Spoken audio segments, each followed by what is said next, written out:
Yang Mulia di Aceh.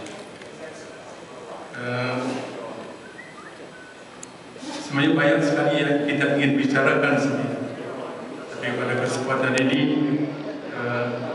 dan kita harap di lain waktu kita akan punya waktu, dan saya juga ingin sekali berkunjung ke sana dalam rangka kunjungan kerja ke Arab Saudi dalam waktu yang tidak begitu lama untuk melihat sesuatu, karena di sana pun kami lihat ada apa yang disebut Bait al-Hashim, yang ini kita akan mencoba nanti membuat sesuatu kejelasan tentang wakaf tersebut yang berada di Arab Saudi. Sebelum saya mengakhiri ucapan ini, saya juga berharap supaya melalui Paduka Yang Mulia Ustaz Dr. Rahman Al-Wain, mohon kiranya kepada kami di Aceh, ya, karena di Aceh ini sekarang banyak sekali yang menunggu untuk bisa naik haji. Jadi kuota yang ada sekarang saya kira lebih kurang sekitar 3.000. Sementara rakyat Aceh sekarang sudah berkembang menjadi 5.200.000 orang. Jadi demikian sekurang-kurangnya kami mengharapkan supaya izinkanlah saya memohon kalau bisa sekiranya kepada Ustaz Rahman bisa menyampaikan kepada pemerintah Arab Saudi supaya bisa kami mendapatkan kenaikan daripada kuota haji sekurang menjadi 5.000 orang, sehingga waktu tunggu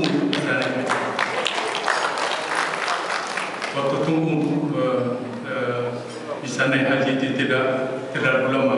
Sekarang berkisar sampai dengan 15 sampai 20 tahun.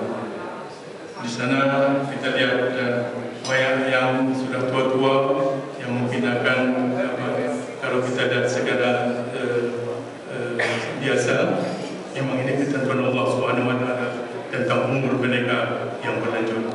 Semoga harapan ini bisa disampaikan oleh Paduka Yang Mulia pemerintah Arab Saudi.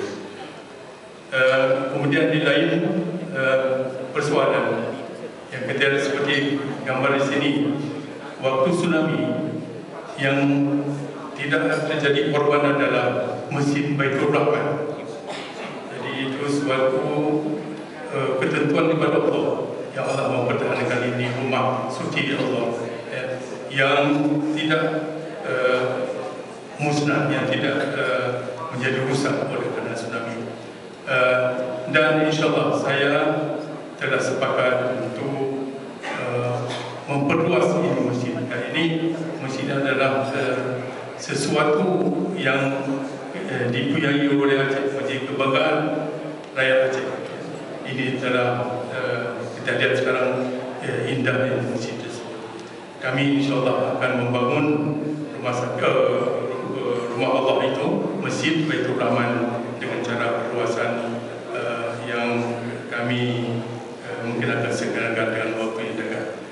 Mohon juga kiranya kalau saya tidak berlebihan di sini, mohon juga kalau ada bantuan-bantuan yang pemerintah Arab Saudi bisa hadir kepada pembangunan rumah Allah tersebut, Masjid Baitur Rahman yang kami cintai.